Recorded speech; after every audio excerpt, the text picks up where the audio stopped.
Assalamualaikum, halo Sobat Cool.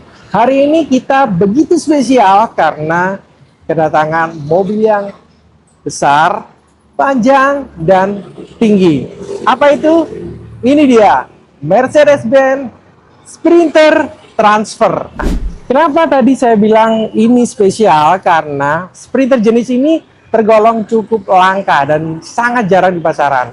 Kenapa? Karena Sprinter ini lebih besar, lebih panjang. Jadi panjangnya itu 7 meter lebih.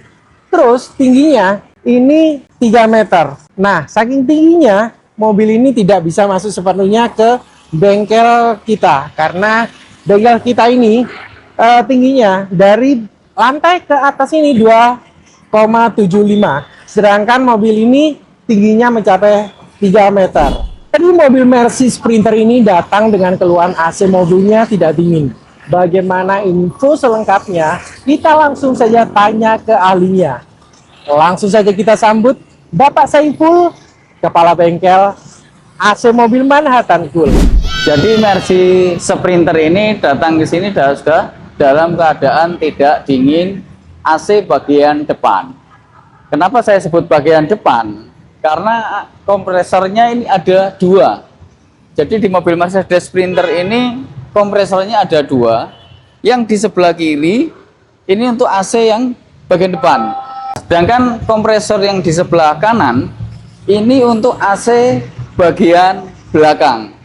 Jadi mobil ini memiliki dua kompresor, dua kondensor, dan juga dua evaporator. Yang satu ada di belakang, di ujung di atap. Sedangkan evap yang satu hanya di dashboard. Setelah kami cek semua keseluruhan, memang ada kebocoran. Setelah kita cek satu persatu, ternyata evap bagian depan itu yang bocor. Setelah kita cek lagi di kompresornya, itu olinya juga berwarna hitam. Kemungkinan ownernya tidak pernah merawat atau mengganti oli kompresor AC sehingga kompresinya menurun. Oke.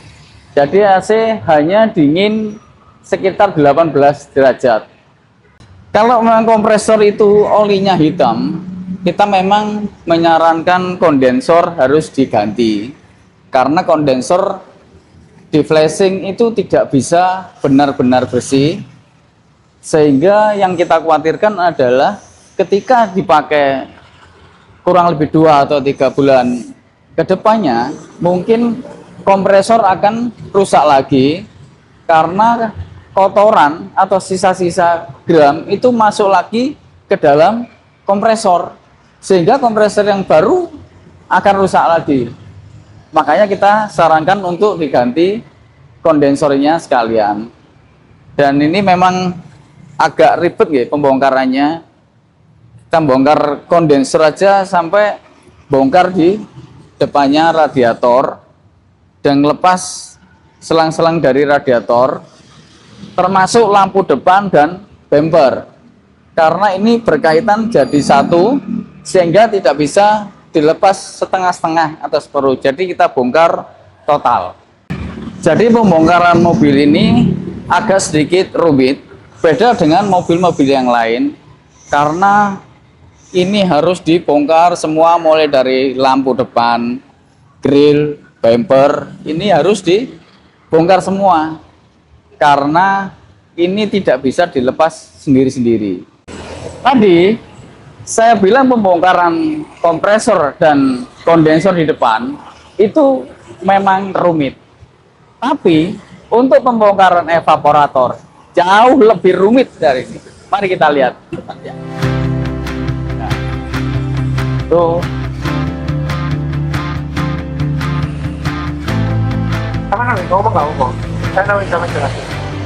Dan ini harus dibongkar semua, termasuk asetirnya. Dan ini tidak bisa tidak dilepas. Ini harus dilepas semua. Balak ini dilepas, dibongkar, baru evap bisa kita turunkan. Karena sudah jadi satu di tempat yang dalam itu. Jadi mobil ini memiliki dua komponen kompresor AC yang di sebelah kiri untuk AC yang di bagian depan, dan yang di sebelah kanan untuk AC di bagian belakang. Jadi mobil ini beda dengan mobil-mobil yang lain ya. Jadi bergerak sendiri-sendiri, beda dengan sistem double blower ya. Kalau double blower itu ketika ada yang bocor salah satu di antara evap atau kompresor, ketika isinya habis, itu depan sama belakang tidak bisa dingin. Tapi mobil ini jika ada bocor di depan, bagian belakang masih bisa dingin karena sistemnya atau rangkaiannya itu terpisah. Jadi yang depan ada kompresor sendiri beserta komponen yang lainnya, yang belakang juga begitu, ada kompresornya sendiri, ada evapnya sendiri, dan ada kondensernya sendiri. Itu. Jadi untuk pengisian freonnya ini pun juga terpisah. Bagian depan ada sendiri, dan pengisian freon bagian belakang ada sendiri. Karena kompresornya ada dua jenis, sebelah kiri dan sebelah kanan. Jadi pengisiannya pun harus dilakukan satu-satu, tidak bisa diisi satu sekaligus untuk dua sistem ini. Nah, ini evaporator yang bocor sesuai dengan diagnosa kita kemarin ya. Jadi evap ini memang benar bocor karena banyak kotoran di situ sehingga air tidak bisa turun yang menyebabkan evaporator ini jadi korosi. Itu kelihatan gelembung-gelembungnya, itu evap yang bocor. Nah, dan ini perbandingan, ini evap yang baru, kelihatan kisi-kisinya ya. Jadi fisiknya semua sama. Ini memang bawaannya Mercy. Berarti ini langsung siap dipasang ya Pak Saiful ya? Siap, ini langsung bisa dipasang dan nanti kita cek lagi semuanya. Kita pasangkan ulang semua. Oke, ayo kita pasang. Nah, ini proses pemasangan evaporator yang baru dan sudah dimasukkan dalam box evaporatornya. Dan sebentar lagi akan kita pasang ke mobilnya dan dilengkapi semua sampai dashboardnya akan kita pasang semua, dan setelah itu nanti kita coba. Nah, sekarang tiba waktunya pemasangan evaporator pada mobil Mercedes-Benz Sprinter Transfer tahun 2013. Inilah rumitnya pemasangan dashboard pada mobil Mercedes-Benz. Jadi pemasangan dashboard pada mobil Mercedes-Benz ini dilakukan oleh dua orang dan tidak bisa sendirian. Dan ini satu tim, jadi waktu pembongkaran dan pemasangan itu harus dikerjakan oleh orang yang sama. Karena ditakutkan jika beda mekanik, nanti pemasangannya akan menyulitkan karena baut-baut dan letak posisi kabel-kabelnya tidak dihafal jika tidak ikut dalam proses pembongkaran awal. Nah, ini adalah satu tim, yang sebelah kanan ini adalah Mas Rio, yang sebelah kiri saya ini adalah Mas Ribek. Ini mereka ini sudah berpengalaman ya, jadi sudah bertahun-tahun berpengalaman dalam proses bongkar dashboard segala macam merek mobil, baik itu produksi Asia maupun Eropa. Untuk pemasangan kembali dashboard mobil biasanya membutuhkan waktu ya sekitar 2 kali lipatnya daripada proses pembongkaran, karena memang pemasangannya itu lebih hati-hati ya, walaupun pembongkarannya juga hati-hati, cuman pemasangannya ini 2 kali lebih hati-hati dan lebih sulit karena nanti dituntut harus presisi, harus bersih, harus rapi, dan harus bener. Makanya kita nggak bisa buru-buru, harus pelan-pelan. Jadi untuk customer yang buru-buru ya please, mohon, kami mohon jangan buru-buru karena memang ini butuh sangat-sangat butuh ketelitian ya. Jadi kami mohon benar-benar untuk customer untuk memaklumi bahwa memang bongkar dashboard ini memang sesuatu pekerjaan yang rumit dan harus ekstra hati-hati, makanya kami lakukan dengan pelan-pelan. Yang penting hasilnya bagus, rapi, bersih, dan benar. Itulah harapan kami. Nah, ini kompresor yang baru sudah datang dan semuanya ukuran, posisi bautnya juga semua sama, jadi tidak ada yang merubah. Kalaupun ada yang merubah, itu akan memakan waktu yang agak lebih lama karena kita harus bikin bracket, berubah bibelnya mungkin kurang panjang, dan posisinya pasti agak jauh dari standarnya. Makanya kita pilih yang ori bawaannya aja. Jadi pemasangannya lebih cepat dan tidak memakan waktu lebih lama. Nah, ini kondensor yang baru sudah terpasang dan ini kondensor yang lama. Kenapa kita ganti? Karena kondensornya sudah ada kotorannya dan hitam.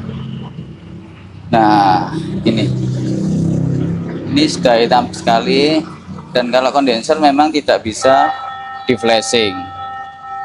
Jadi ini kan kondensor, kompresor, dan evaporatornya sudah baru. Nah, untuk kedepannya perawatan rutin supaya awet itu bagaimana, Pak? Untuk perawatan rutinnya supaya kompresornya awet, itu memang di tempat kami di manhattantool.id ini kita menyarankan setiap 8 bulan sekali atau maksimal 1 tahun oli kompresor harus diganti, dan ada servis berkala setiap 3 bulan sekali, ada pemberitahuan untuk pengecekan gratis. Jadi kita setiap 3 bulan sekali ngecek olinya, tekanannya, selang-selang pipa ada yang bocor atau tidak, dan akan segera kita sampaikan ke ownernya supaya rusaknya nggak sampai parah. Nah, ini sudah kita lengkapi semua nggih, mulai dari bumper, grill, lampu, dan dashboard sudah kita pasang semua, termasuk kondensor, kompresor, dan evap kita pasang semua. Jadi ini sudah kita press mulai dari depan sampai belakang, kita press satu persatu, ternyata sudah aman, tidak ada kebocoran. Jadi setelah kita press itu aman, kita pastikan sudah aman, baru kita bisa mengisikan freon, oli, dan kita proses vakumnya. Dan yang bagian depan itu isinya sekitar 800 gram, dan evap yang belakang isinya 1500. Karena ini terpisah, jadi mengisinya harus satu persatu. Bagian depan terlebih dahulu, setelah itu kita lanjutkan bagian yang belakang, dan gitu, dan setelah kita cek ternyata suhunya juga sudah cukup dingin. Nah, ini proses pengisiannya sudah selesai. Yuk kita cek di dalam mana suhunya. Nah, sekarang saya sudah berada di dalam kabin. Kita mulai nyalakan dulu, Ini untuk kecepatan angin. Nah, ini ada tombol yang ada tulisannya sini untuk menyalakan kompresor. Nah, ini arahnya harus ke depan. Nah, ini sudah mulai terasa ini dinginnya. Nah, ini untuk pengoperasian bagian depan AC. Sedangkan untuk yang bagian belakang, ini tombolnya ada di sebelah kanan, sebelah kanannya driver. Nah, ini untuk pengaturan suhunya. Ini, dan ini untuk kecepatan angin, Nah, ini untuk matikan tombol untuk matikan kompresor. Jadi ketika di belakang tidak ada penumpang, jadi kita cukup menyalakan yang bagian depan saja tanpa harus menyalakan yang di belakang. Itu karena dinginnya di depan sudah mencukupi. Ini suhunya bisa tercapai 4,7 derajat, jadi sudah cukup dingin, bahkan dingin sekali. Ketika perjalanan jauh ini sudah cukup kalau sudah menunjukkan angka 4 derajat ini. Nah, ini saya sekarang sudah berada di kabin belakang, dan ini grillnya memang tidak sama dengan yang di depan. Yang di depan itu bisa diarahkan ke kiri, ke kanan, ke atas, ataupun ke bawah. Dan ini memang beda dengan tipe yang terbaru, tipe yang terbaru sudah ada di tengah grillnya. Jadi bukan di samping lagi. Jadi ini udara hanya menuju ke atas ini, jadi tidak bisa diarahkan ke bawah ataupun ke belakang. Dan ini seperti filter kabin yang ada di dekat dashboard. Cuma bedanya ini hanya ada seperti semacam spon. Spon itu sebesar ini, kotak ini ya sekitar 60 cm kali 30 cm ini panjangnya, karena evap di sini cukup panjang nih, setengah lingkaran. Jadi evap itu setengah lingkaran di sini, di atas plafon ini. Dan setelah kita cek, suhunya sudah cukup dingin dan siap diajak jalan-jalan. Ayo Kemon kita.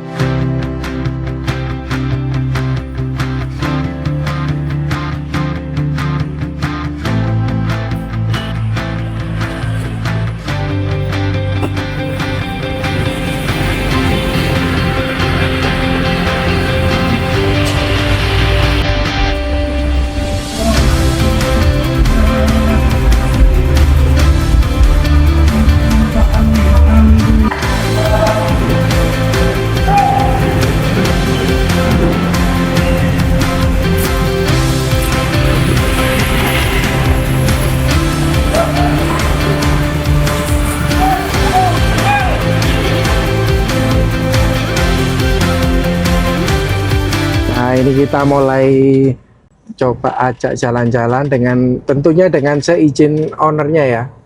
Jadi fungsinya untuk kita ajak jalan-jalan ini untuk memastikan bahwa bongkar dashboardnya aman, tidak ada bunyi gretek-gretek, aman semua. Nah, setelah itu baru kita serah terimakan kepada pemiliknya. Jadi sebelum berangkat, jadi kita telepon dulu sama pemiliknya, minta izin untuk dicoba keliling-keliling. Nah, ini aman, nggak ada bunyi-bunyi. Wow, ini suhunya sekarang bisa tembus di angka 4,6 derajat Celcius. Waduh, ini tadi saya lupa nggak pakai jaket ini. Nah, ini pengemudinya sudah siap pakai jaket, soalnya tadi di termo di bengkel itu dinginnya sudah 4,5 derajat. Jadi kebetulan cuaca di luar ini cukup terang dan cocok untuk pengetesan suhu dalam mobil. Karena jika cuacanya hujan, maka otomatis AC mobilnya di dalam lebih dingin. Jadi kita coba pas cuaca lagi panas. Alhamdulillah selesai sudah pengerjaan AC mobil Mercedes-Benz Sprinter Transfer 2013 ini. Mulai dari bongkar dashboard, ganti kompresor, ganti kondensor, dan ganti evaporator dengan hasil akhir yang maksimal. Tim Manhattan Cool undur diri, sampai jumpa.